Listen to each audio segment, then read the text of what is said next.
आज मी गुरुपौर्णिमाच्या पर्वानिमित्त आशीर्वचन रूपमध्ये सांगायला इच्छितो. पण हे आशीर्वचन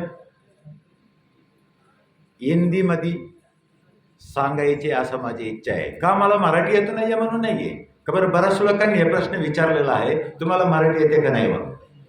कुठेही तुमचे व्हिडिओ बघितले तरी हिंदीमध्ये असतो. खबर मराठी येतो, पण जो महाराष्ट्र सोडून बाहेरचं जो राज्य आहे त्यांना मराठी येत नाही ना. आपलं व्हिडिओ अगर ऑल इंडियामध्ये बघायचे असेल तर हिंदीमध्ये बोलले तर मात्र त्यांना सर्वांना समजेल, आणि हिंदीमध्ये नहीं बोलले कोणाला कळणार नहीं, म्हणून आपल्याला हिंदीमध्ये बोलावं लागतं. गुरुपूर्णिमा का पर्व का दिन आज, क्योंकि बरस में एक बार आता है गुरुपूर्णिमा, उसको अमृत दिन करके कहा जाता है. ये अमृत दिन करके क्यों कहा गया कि कौन सा भी भारत देश में आज मंदिर होगा और मंदिर में ईश्वर नहीं होगा, क्योंकि ईश्वर को भी सदगुरु का सानिध्य में आना पड़ता है. क्योंकि वो सदगुरु का सानिध्य में आने का एकमेव दिन है.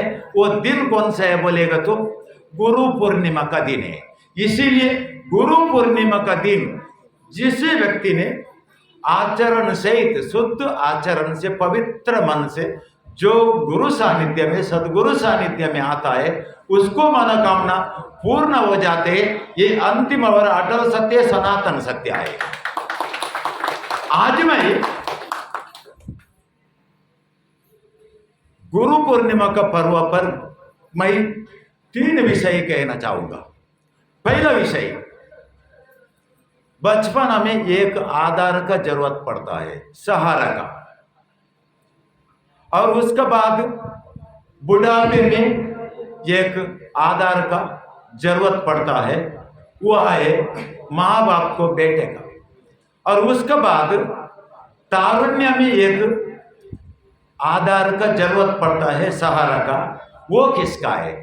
आप लोग को सबको ये मालूम था, बचपन में माँ बाप का सहारा चाहिए और बुढ़ापा में बच्चे का सहारा माँ बाप को चाहिए. लेकिन तारुण्य में किसका सहारा चाहिए और क्यों चाहिए? हमें शक्तिशाली आए, तारुण्य है हमारे पास, हमें किसका सहारा क्या जरूरत है? आपको सहारा उठाने के लिए, आपको शरीर को उठाने के लिए किसका सहारा का जरूरत नहीं है, लेकिन शरीर का अंदर रहने वाला तत्व ज्ञान को उठाने वाला, महाज्ञान और ब्रह्म ज्ञान को उठाने वाला एक शक्ति का जरूरत है. वो शक्ति का नाम है सदगुरु करके. ऐसा सदगुरु का सहारा लगता है, इसको तीसरा सहारा करके कहा जाता है. जिस व्यक्ति को अभी देखिए जन्म लिया, अभी देखिए हम सहारा के बारे में जाएंगे. बचपन में माँ बाप ने क्या किया? 9 महीने तक माँ ने जो माँ का गर्भांबुज है उसका अंदर धारण करके इतना सा सूक्ष्म अणु को इतना बड़ा बना दिया और पृथ्वी का प्रकाश दिखा दी, और ऊपर से खुद का शरीर का तारुण्य को दूध बनाकर बच्चे को पिलाई. बच्चा तरुण बनता गया और माँ बुढ़ी बनती गई, क्योंकि उसका खुद का तारुण्य को दूध के रूप में पिलाई. इसी कारण से माँ बुढ़ी होते चली गई. कोई भी देखिए ना, शादी होने के बाद जास्ती स्त्रियों को बुढ़ी करके कहा जाता है, अभी तो वो बुढ़ी हो गई, अभी तो वो बुढ़ी हो गई. क्यों? बुढ़े का अवस्था शुरू होने वाला है. बच्चा हो गया, जब ये अर्धा जान जाकर फिर से आती है, क्योंकि मरकर एक बार आती है. और उसके बाद तारुण्य का जो हमारा जो सौंदर्य है तारुण्य करके कहा जाता है. इसीलिए तारुण्य को गवाना मत, कभी तारुण्य को मत गवाओ, क्योंकि तारुण्य बार बार मिलने वाला नहीं. एक बार गवा दिया दोबारा बार बार मिलेगा के स्वप्न में भी ख्वाब में भी मत देखना. इसलिए तारुण्य गंवाने का नहीं, फिर भी मां ने खुद का तारुण्य को, जवानी को दूध का रूप में परिवर्तन करके बेटा और बेटी को पिलाती है, और वही बेटा और बेटा को तरुण बनाती है, तारुण्य मिलाती है, और खुद मात्र बुढ़ी हो जाती है। इसका कारण, इतना बड़ा कारण हो गया और इतना बड़ा बलिदान किए मां ने, फिर उसका बेटा और बेटी ने क्या किया। और उसके बाद आ गए पिताजी। पिताजी ने सब कुछ जो पसीने का जो कमाई थी वो पूरा बेटा और बेटी के लिए निछावर कर दिया, और आगे पीछे संकोच भी नहीं किया। मेरा बैंक में बैलेंस आए करके वो भी संकोच नहीं किया। उन्होंने सब कुछ बेटा बेटी के लिए निछावर कर दिया, पसीने का सबका। महीने के लिए, पगार के लिए काम पे जाते, आप सर्विस के लिए जाते, किसके लिए? बीवी बच्चे के लिए। इसका उत्तर बीवी बच्चे के लिए। अगर सर्विस में नहीं गए तो मेरा बीवी बच्चे क्या खाएगा? इतना सब आप है पूरा बीवी बच्चे के लिए, फिर आपको खुद के लिए क्या कर रहे बोले तो जाने दो ना, मेरा संपत्ति आए ना, तो एक बेटा और एक बेटी आए ना, बस हो गया। वो बड़ा हो गया तो बस हो गया, क्योंकि उसका एक विश्वास है, मैं बुढ़ा होने के बाद मेरा बेटा और बेटी मुझे सोने का जोखिम ही बिठाएगा। ये हो गया बचपना का सहारा। इसी सहारा का कारण से बच्चा बड़ा हो जाता है, और उसके बाद आते तारुण्य। तारुण्य में हमें किसी का भी जरूरत नहीं पड़ते, क्योंकि हमारे पास शरीर में शक्ति है, ताकत है। ताकत होने का कारण से किसी का भी जरूरत नहीं पड़ते। और उसके बाद उसमें भी एक अच्छा सज्जन लोग रहते। 100 में कितना 80% लोग सज्जन लोग रहते, और उसमें बीच में मत बोलिए। और उसमें क्या हो जाते, एक 20% जो गुंडा, मवाली, आवारा, पालतू, टपुरी ऐसे पूरा निकलते। और जो उसको गुंडा मावाली जो निकलने वाले है, उसको किसी का भी सहारे का जरूरत नहीं है। जो अच्छा बनना चाहते हैं, मैं आप लोग से भी पूछना चाहूंगा, जो युवा कंपनी आपको अच्छा बनना, आदर्श पुरुष बनना है क्या, या आदर्श पुरुष नहीं बनना है, या गुंडा मावाली बनना है? नहीं, मैं आप लोग को पूछ रहा हूं। आदर्श पुरुष बनना है। आदर्श पुरुष बनना है तो क्या करना पड़ेगा? घर में बैठ के आदर्श पुरुष होता है क्या? इसी के लिए सदगुरु का सहारा लेना पड़ता है। यही तीसरा सहारा है इंसान का। जिंदगी में तीसरा सहारा करके कहा जाते हैं। किसी व्यक्ति को दोहा सहारा होता है, वो इंसान गुंडा मावाली बन जाते हैं, वो गले में कभी भी माल धारण नहीं करेगा। इसीलिए आदर्श पुरुष और आदर्श पुरुष भी बनने हैं तो हमें सदगुरु का सानिध्य में जाना पड़ता है। एक बार देखिए, सदगुरु का सानिध्य में कौन कौन गया और क्या क्या बन गया। जो महाविष्णु का जो 10 अवतार थे, उसमें एक अवतार का नाम है परशुराम, और भगवान महादेव का 19 अवतार में उसका एक अवतार था। उसी समय में भगवान शंकर करके,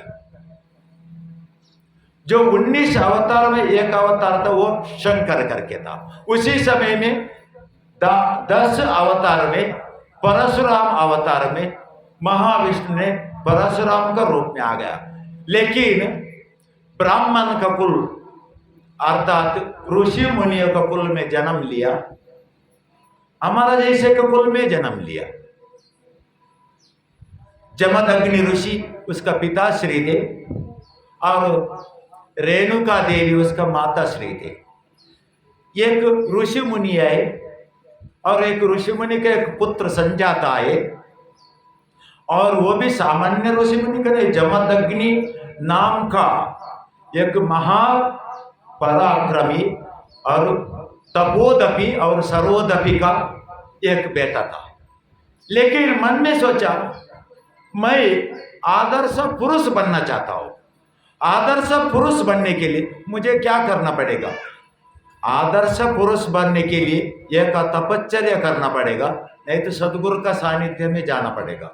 सदगुरु बोले तो धरती में मुझे एक ऐसा सदगुरु होना चाहिए और मुझे भी तार सके और मुझे भी संभल सके। जो कार्य के लिए मैं आया था वो कार्य के लिए पाटिंबा देने वाला होना चाहिए। ऐसे सदगुरु कौन हो सकते? जब भी मन में सोचा तो उसका मन में ये क्या आया? वो आए देवादिदेव महादेव, अभी शिव शंकर का रूप में कैलाश पर्वत में विराजमान है। हिमालय पर्वत की ओर निकल पड़ा, घोर तपश्चर्या करने लगा।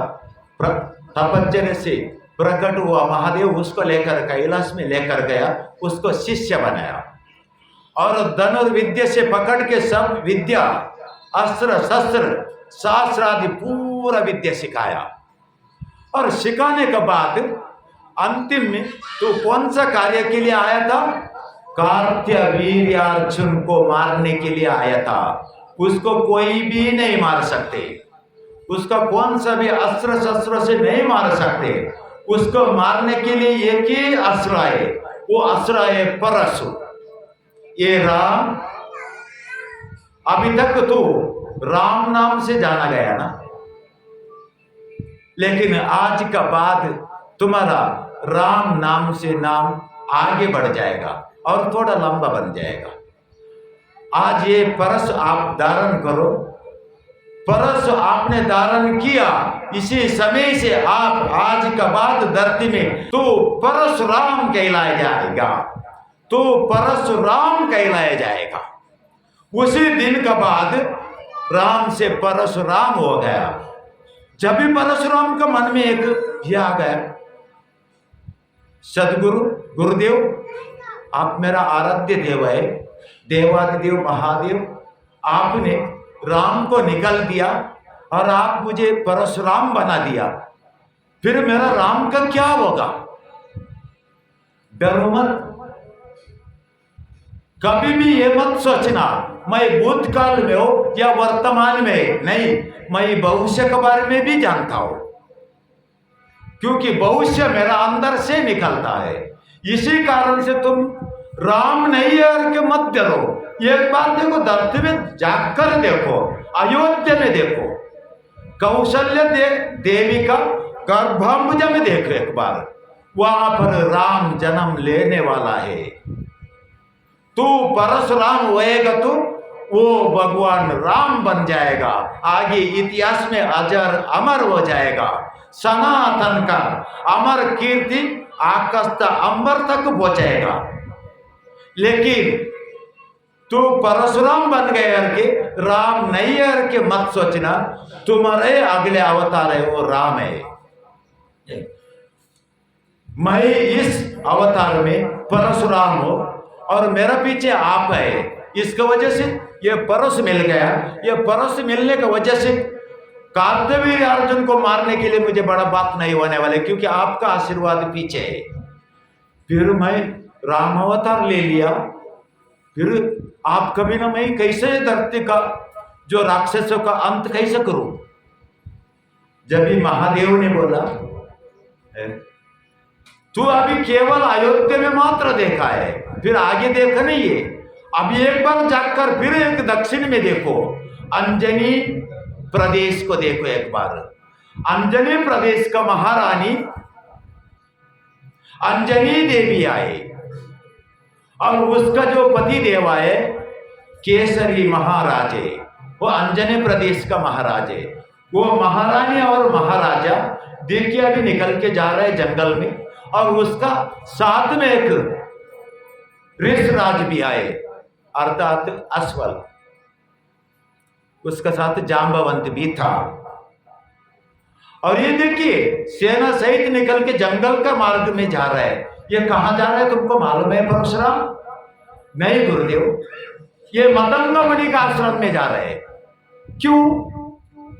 क्योंकि अभी तक उसको पुत्र संतान नहीं है, अभी तक उसको पुत्र संतान नहीं है। क्यों गुरुदेव? क्योंकि उसका समय ही नहीं आ गया। उन्होंने पूर्व जन्म में मांगा था, उसका समय ही नहीं आ गया। अभी वो मतंग मुनि का आश्रम में जाएगी। मतंग मुनि का आश्रम में जाने के बाद मतंग मुनि ने उसको मार्ग दिखाएगा। उसका बाद मेरा आचरण करने के लिए शुरुआत करेगा और उसके बाद मैं वहां पर जाऊंगा। मतंग मुनि का आश्रम में गई रानी और राजा अंजना देवी, और मतंग मुनि ने कहने लगा, ये पुंज का स्थल तो एक अप्सरा थी, यहां तक आने के लिए इतना युग लग गया। और अंजना देवी कहने लगी, गुरुवर मतंग मुनि, आपने मुझे पुंज का स्थल करके क्यों कहा है, और मैं कौन सा अप्सरा थी, आप ही का नहीं बातें। तो पूर्व जन्म में पुंज का स्थल नाम का एक अप्सरा थी, और वहां पर दुर्वासा मुनि का आगमन हुआ था। महादेव का अवतार थे। महादेव का अवतार होने वाला दुर्वासा मुनि का आगमन हो गया। जब भी दुर्वासा मुनि का सेवा करने के लिए तो कूद रहे थे, इतना आनंद से कूद रहे थे, इतना दुर्वासा मुनि को देखकर इतना आनंद हो रहे थे, इसलिए बंदर का जैसा कूद रहे थे। बंदर यानी कि मराठी भाषा में माकड़ बोलते हैं उसको, माकड़, उसको हिंदी में बंदर बोलते हैं। बंदर का जैसा कूदने की वजह से और कूद कूद कर ये एक आरती का ताली नीचे गिरा दी। इसी कारण से रुष्ट होने वाला दुर्वासा मुनि ने तुमको श्राप दिया था, तो अगले जन्म में बंदर बन जाओ करके। जब भी तू कौन सा भी निष्पाप हो, जो कौन सा भी आज तक मैंने पापे नहीं किया, अगर मैंने पापे नहीं किया तो मुझे इतना बड़ा दंड क्यों? जो आपने स्वर्गलोक में आ गया, आपका सेवा करने के लिए मैं तत्पर थी, आप जो बोले वो सब कुछ काम कर दिया, और हर्ष उल्लास में मैं कूद रही थी आपको देख के। ये मेरा गलत है प्रभु, इसके लिए मुझे इतना बड़ा सजा, मैं बंदर बन जाऊंगी, और बंदर बनने के बाद मुझे कौन कैसा देखेगा प्रभु। और इतना विलाप होने का जब भी ऋषिवर दुर्वासा मुनि का हृदय पिघल गए। उन्होंने बोला, किसी दिन तो अगले जन्म लेगी, उसी समय में तो महादेव का तपश्चर्या करने लगेगी, उसी समय में तुम्हारा बंदर का पूंछ और बंदर का मुंह निकल जाकर तो इंसान का जैसा दिखेगी, और उसके बाद एक महान पुत्र को जन्म देगी। तो ऐसा पुंज का स्थल पुनर्जन्म में अंजना देवी बन गए। तो पुंज का स्थल थी और इंद्रलोक का अप्सरा थी, और आज तो अंजनी देवी है। तुम्हारा मार्ग एक है महादेव का तपश्चर्या करना, और महादेव का तपश्चर्या करेगी, उसी दिन तुम्हारा पीछे का पूंछ भी निकल जाएगा और आगे का बंदर का मुंह भी निकल जाएगा। तपश्चर्या के लिए निकल पड़ी।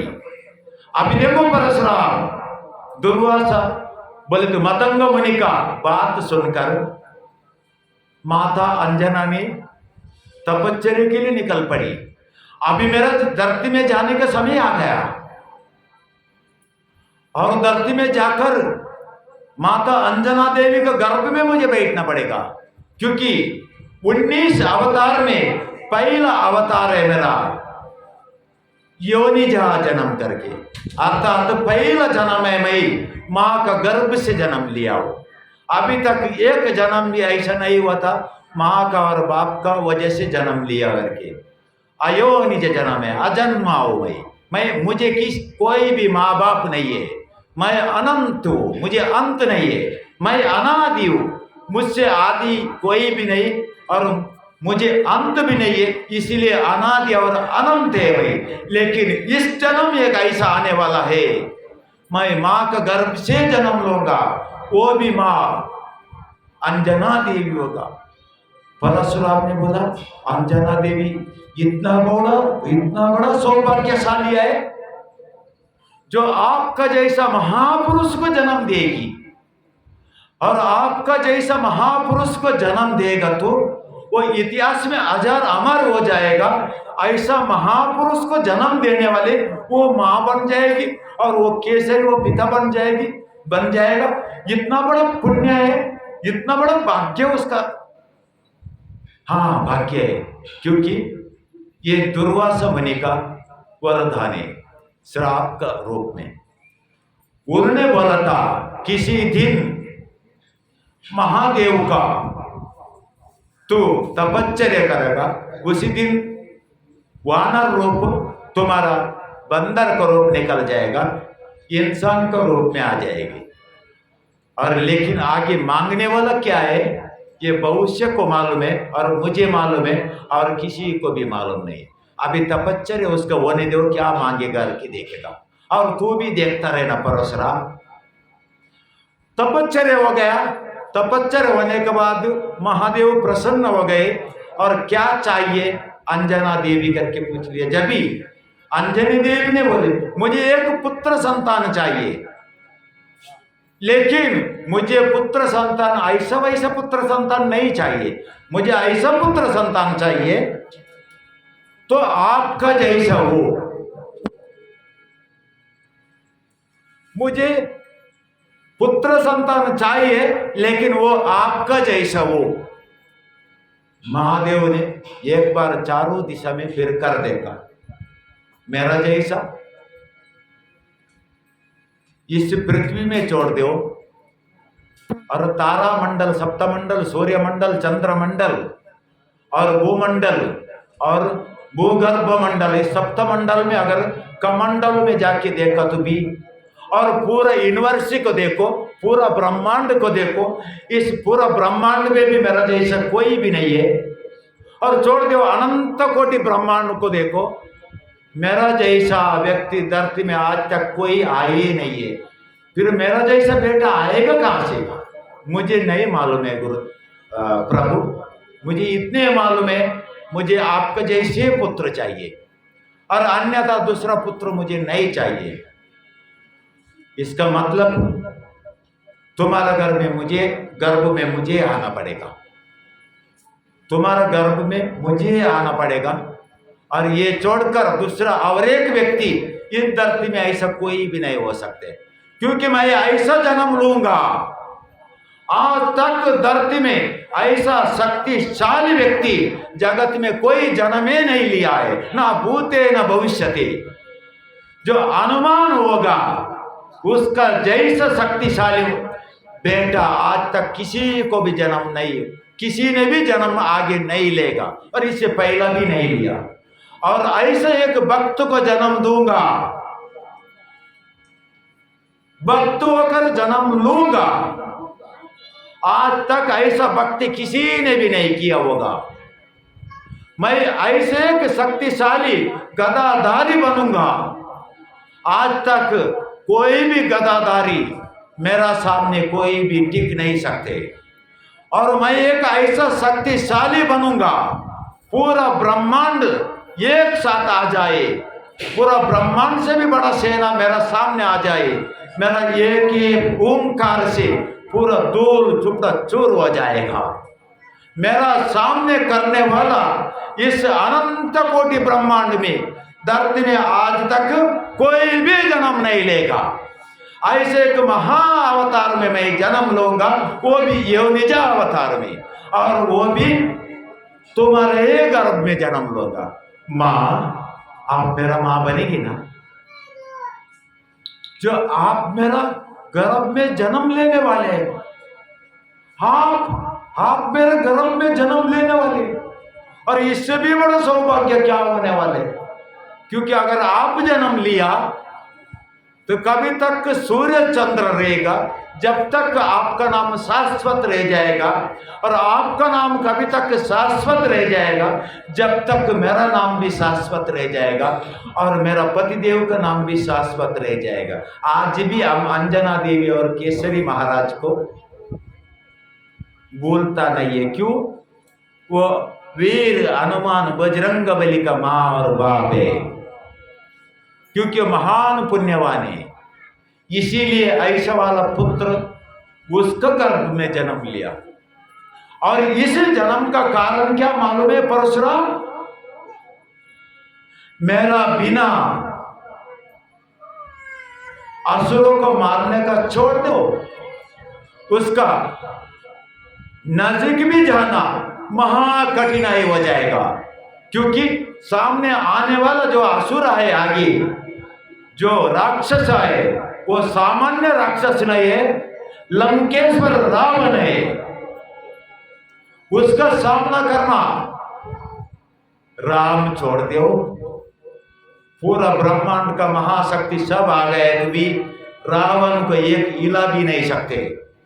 मैं एक ऐसा शक्ति धारण करूंगा, पूरा ब्रह्मांड का शक्ति एक साथ आए फिर भी मेरा प्यार को नहीं उठा सके, इतना बड़ा महाशक्तिशाली बनूंगा और मेरा पंजा को इतना शक्तिशाली बना दूंगा, एक झटके में ये पृथ्वी को विनाश कर दूंगा। अगर चाहे लंका नगरी को एक क्षण में मैं चूर चूर करके दिखाऊंगा। इसीलिए मैं राम का साथ आने के लिए जन्म ले रहा हूं। तुम डरना मत, अभी तुम्हारा पास आए, आगे नहीं है क्या? आगे मैं अनुमान का रूप में तुम्हारा साथ रहूंगा। यदि आप लोग के कुछ सवाल है, यदि अनुमान नहीं होता तो राम का क्या होता? आप लोग रामायण के बारे में जानते, रामायण के बारे में जानते हैं तो अनुमान नहीं होता तो राम का क्या होता है कि आप लोग को उत्तर मालूम था। संजीवनी लाकर जीवंत किसने किया? वो मेरा प्रभु बजरंग बली ने किया था, स्वयं महादेव का अवतार थे। गरुड़ को लाकर राम और लक्ष्मण को फिर से जीवंत कराया किसी ने। वैकुंठ को जाकर गरुड़ को लेकर आने वाला और कोई नहीं है, मेरा प्रभु महादेव का अवतार बजरंग बली थे, जो राम और लक्ष्मण को सजीव से निर्जीव बनाकर, मूर्ति बनाकर पाताल लोक में लेकर गया था महिरावण ने। उससे मूर्ति से उसको सजीव बनाकर, इंसान बनाकर, राम और लक्ष्मण बनाकर उसको फिर धरती में लंका में लाने वाला कौन था? निकुंभल देव को बलि देने वाला था वो, उससे बचाने वाला और कोई नहीं था। मेरा प्रभु साक्षात स्वयं महादेव का अवतार वीर बजरंग बली थे वो, और कोई नहीं। अगर ये 3 बार नहीं बचाया होता तो क्या होता? राम जीतता था कि रावण? राम जीतता था कि रावण? इसका मतलब परशुराम का सवाल कितना अच्छा था। आप नहीं होएगा तो मेरा क्या होगा? मैं अनुमान का रूप में तुम्हारा साथ आऊंगा। अगर कि सदगुरु शिव शंकर ने कह दिया, इसी रूप में परशु दिया परशुराम को, कार्तवीर्य अर्जुन का वध हो गया। इसका आधार क्या था? सदगुरु मिला करके इतना आधार मिल गया, परशुराम भी इतिहास में अजर अमर हो गया। इसीलिए तारुण्य में किसी को अगर सदगुरु नहीं है, इतना समझ लेना वो आवारा गुंडा है। क्योंकि पुलिस स्टेशन किसके लिए बना? कोर्ट किसके लिए? जो गले में माले नहीं है, गले में माल धारण नहीं करते, उसके लिए पुलिस है। पुलिस किसके लिए? आप लोग जो है ना, पुलिस के लिए भी एक सिर दर्द है। ऐसा नहीं आप लोग हमारे लिए सिर दर्द है, ऐसा तो नहीं है। पुलिस के लिए भी एक सिर दर्द हो, उसको भी सोने नहीं देते और आप लोग को मारना पड़ते दबाकर बेल्ट से। और उसको बेल्ट में मारने के लिए ना, आप मार खाते हो, आपको दुखते हैं, लेकिन मारने वाले को भी दुखता नहीं का, और उसको भी चैन से सोने के लिए नहीं छोड़ते आप लोग। इधर सज्जन भी नहीं बनते और उधर पुलिस को भी सोने नहीं देते। इसीलिए गुंडा मावाली करके बोलते हैं। अगर गुंडा मावाली इसमें कोई होएगा तो आज के बाद गुंडा मावाली मत बनना, आप अच्छा माल कर बन के सदगुरु का सानिध्य में जाके, और तीसरा वाला आधार करके मैंने बताया वो ले लीजिए। और इधर सहारा का सबसे ज्यादा जरूरत कभी पड़ता है बुढ़ापे में। माँ बाप ने बच्चे को बड़ा किया, बुढ़ापे में मेरा सहारा बनेगा। और उसके बाद सदगुरु ने सब शिष्य को सब विद्या दान कर दिया, सहारा बने करके नहीं, उसका कर्तव्य करके किया था। लेकिन यहां पर एक सवाल आता है, यह सदगुरु बुढ़ा नहीं होने वाला है का? वृद्धाप्य उसको नहीं आ जाएगा? सदगुरु तारुण्य है, क्योंकि वो इच्छा मरण भी आए, लेकिन बुढ़ापा नहीं आएगा का? बुढ़ापा सबको आने वाला है, वो किसी को छोड़ने वाला नहीं है। कैसा भूतकाल, वर्तमान, भविष्य काल, जैसे बाल्यपन, तारुण्यपन और वृद्धाप्य, ये तीन आने वाले हैं, कभी चुकने वाला नहीं है, किसी से भी चुकने वाला ये तो नहीं है, आने वाला ही है। इसके लिए आप लोग ने क्या किया, तारुण्य में एक निर्णय ले लिया, शादी करने का निर्णय, विवाह करेगा। विवाह किया आपने, बच्चा कितना हो गया आप लोग बताइए ना, कितना बच्चे हैं? एक नहीं तो दो। अभी देखिए, दो हो गया ऐसा समझ लीजिए, दो में दो भी लड़का होगा या लड़की भी होगा, एक लड़का और एक लड़की भी हो सकते हैं, और बाई चांस ऐसा भी हो सकता है दो भी लड़का भी हो सकते हैं। हम ऐसा समझ लेगा दो भी लड़का है, दो लड़का है का नहीं, आपको देखने के लिए, बुढ़ापे में सहारा देने के लिए, बुढ़ापे में आपको देखने के लिए। क्यों आपको देखना है बुढ़ापा में? आपका शरीर अभी हिलता डुलता नहीं है, बुढ़ापे में आपको सहारा का जरूरत पड़ता है। क्यों मालूम है? आप बिस्तर में सोया हुआ है, मराठी में उसको चटाई बोलते हैं, चटाई में सोया हुआ है, आपको उठने के लिए नहीं होते,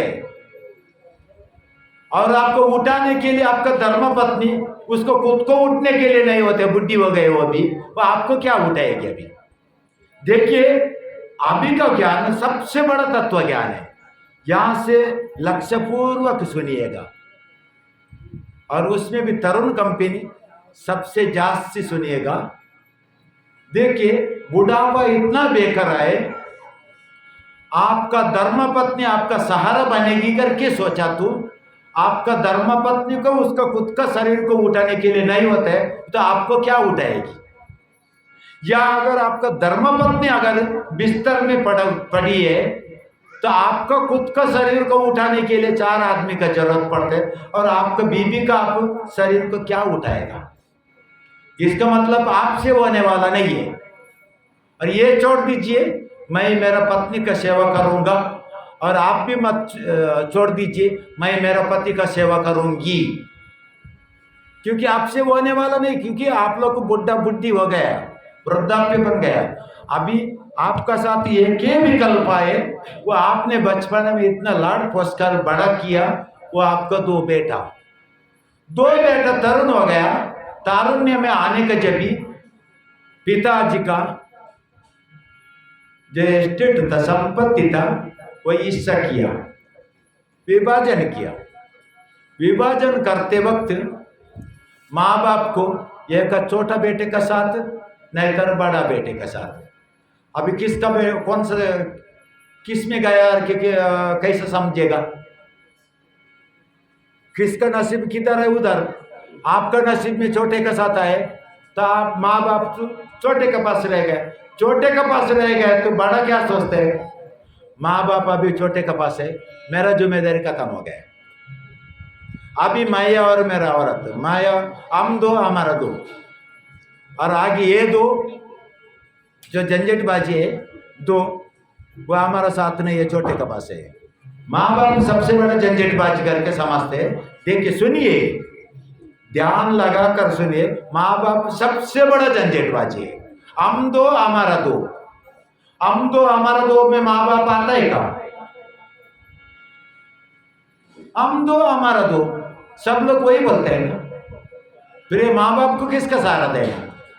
हमारे पास भेजना है का तुम्हारा माँ बाप को? मैं पाल पोसने के लिए तो मेरा वही काम है का, दूसरा काम ही नहीं का। नहीं, वृद्धाश्रम खोलने वाले हो भाई, आपका माँ बाप को मुझे संभालना पड़ेगा, ये मुझे मालूम है। चलो जाने दो, आगे कब आते हैं वो। हाँ, आपका माँ बाप को संभालने का काम छोटा बेटा करता भी, बड़ा बेटा छोड़ दे, क्योंकि आप लोग गुंडा मावाली बन गए। इसकी वजह से माँ बाप को संभालने वाला नहीं, क्योंकि माँ बाप का सबसे बड़ा गलत क्या था? तारुण्य में आप लोग को सदगुरु का पास लेकर नहीं गया, ये सबसे बड़ा माँ बाप का गलत था। और अभी छोटा बेटा का काम है, माँ बाप अभी उसमें बाप को बिस्तर में गिर गया, बिस्तर में गिर गए बोले तो क्या क्या गंदा करते हैं मालूम है क्या? टका टका बोलते हैं इसको, वो बिस्तर में ही पूरा 2 नंबर मालूम पड़ गए ना। हाथ दिखता होगा ना, इधर भी दिखता है हाथ, 2 नंबर। और उसके बाद ये भी वहां पर है, पूरा बिस्तर में पूरा, और इतना गंदा बदबू आता है। और उधर आप बताइए, आपका जो बेटा का जो औरत है, बहू है आपका, वो आएगी? और आप सोचेगा बेटा नहीं, बेटी ने, बहू नहीं आएगा तो बेटा नहीं करेगा। बेटा सुबह से शाम तक आपका सेवा करेगा तो फिर आपका बाप ड्यूटी में जाएगा।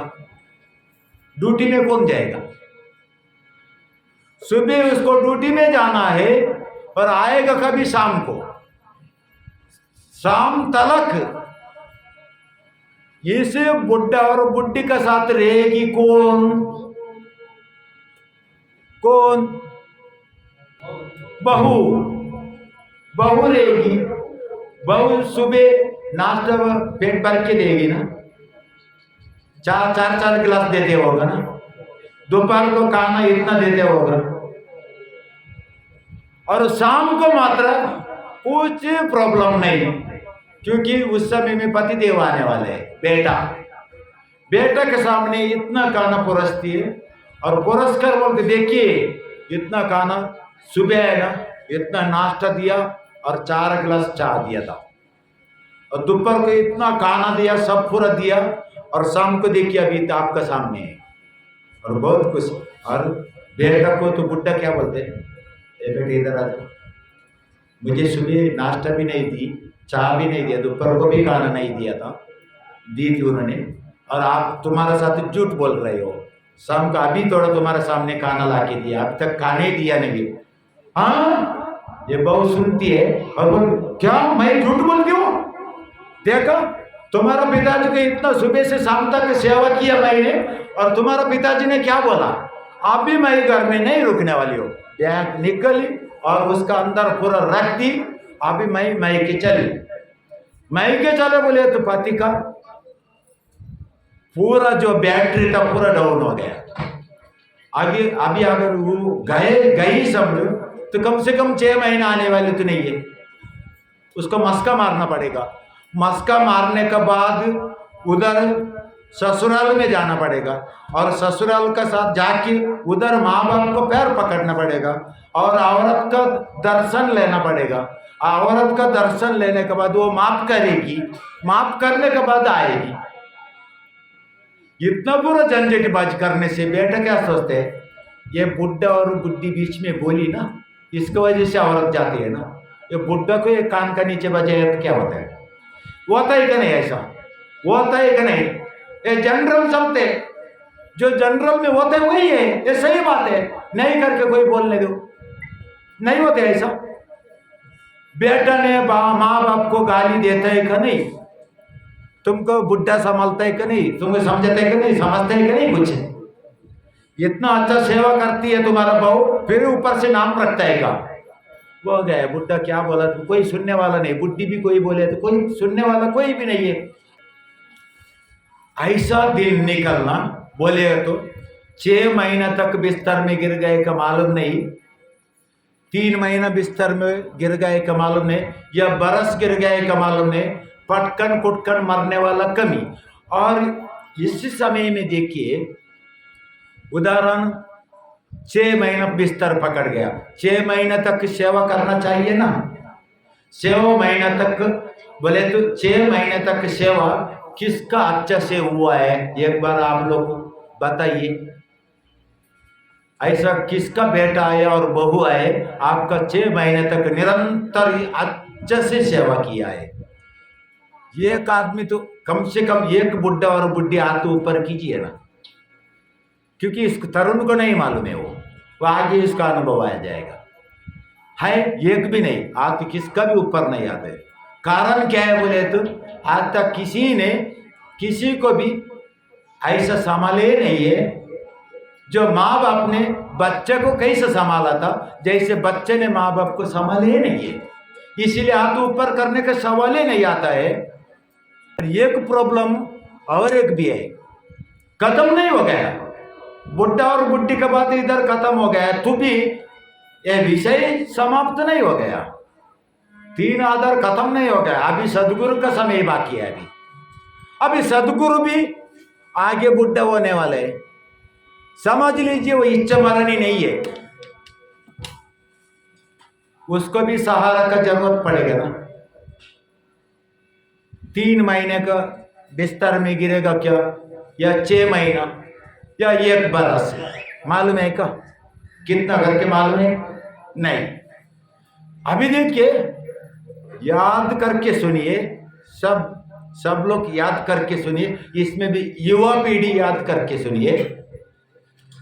3 महीना बोलेगा तो कितना दिन होता है?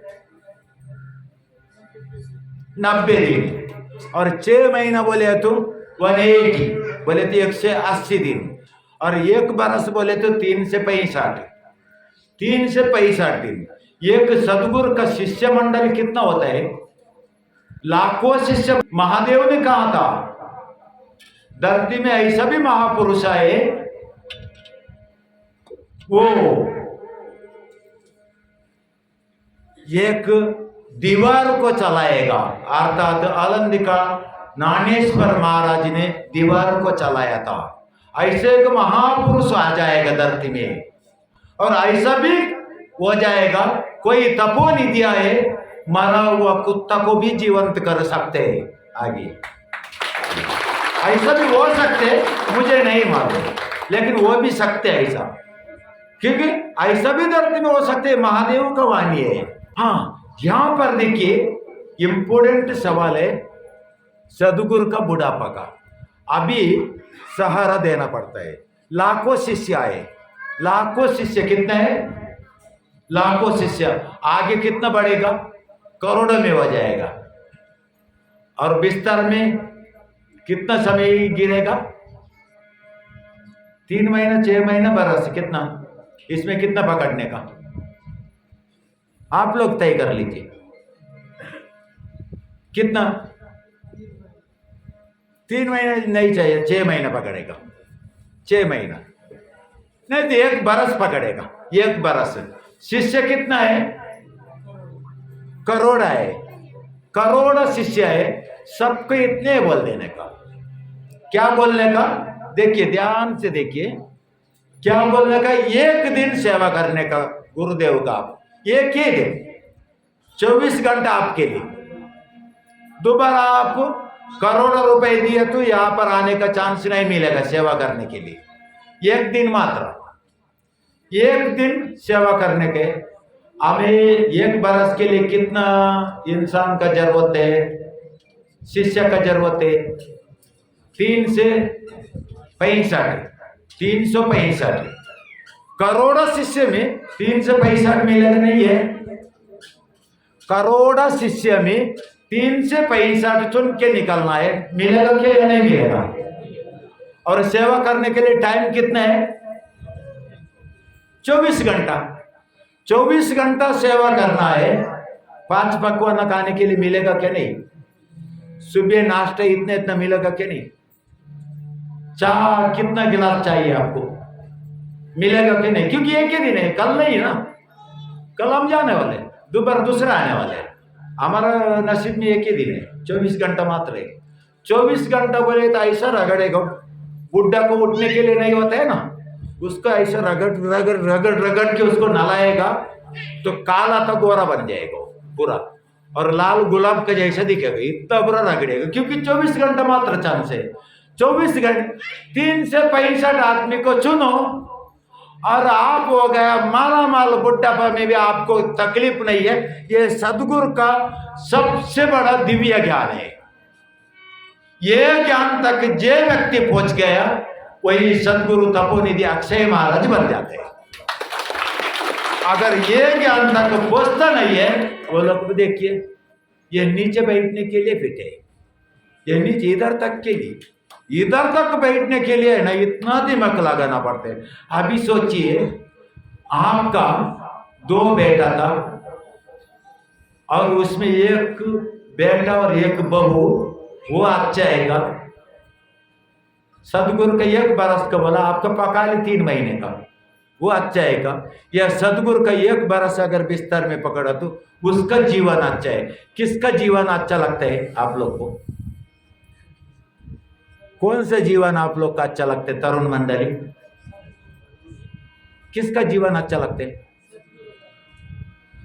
365 आदमी चुनना है ना बुढ़ापे के लिए, तो अभी से शुरू करो। इसके लिए कौन योग्य है करके, और उसको चुन के रखो और उसको मात्र चांस दे दो, 1 दिन का चांस, खाली 1 ही दिन का।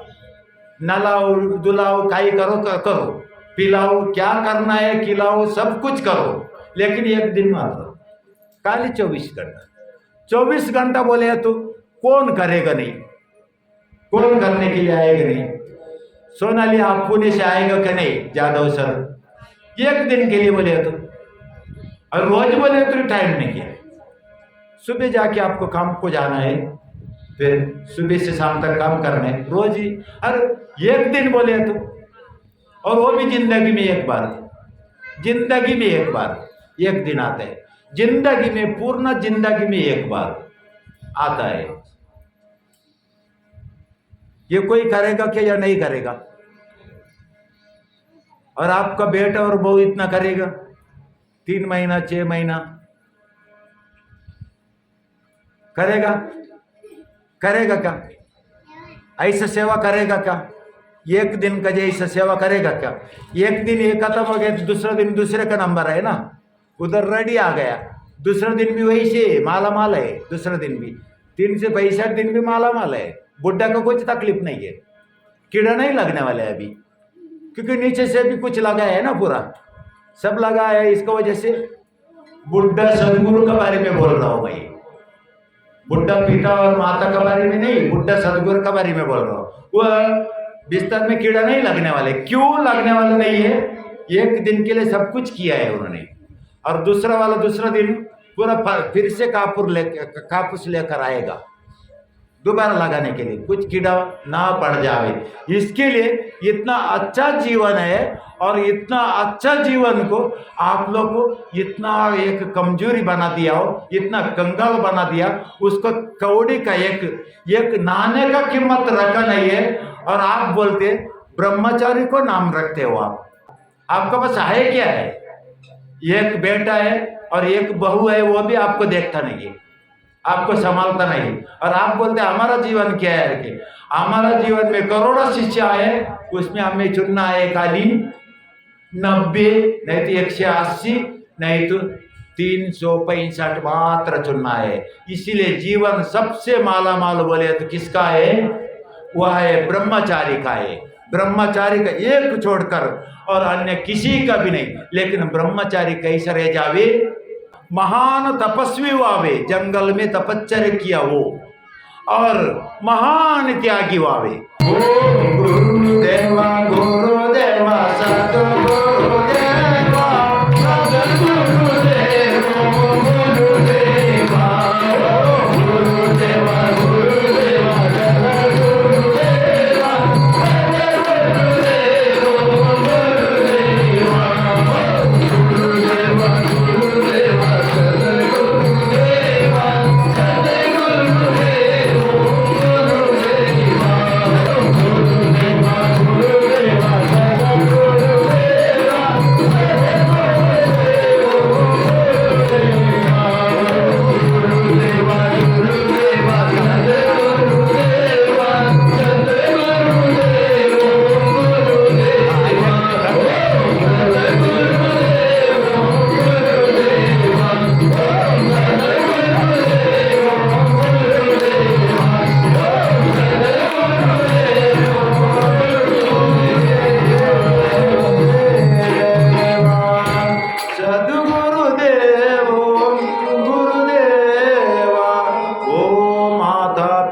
ओम धरती देवताये नमो नमः।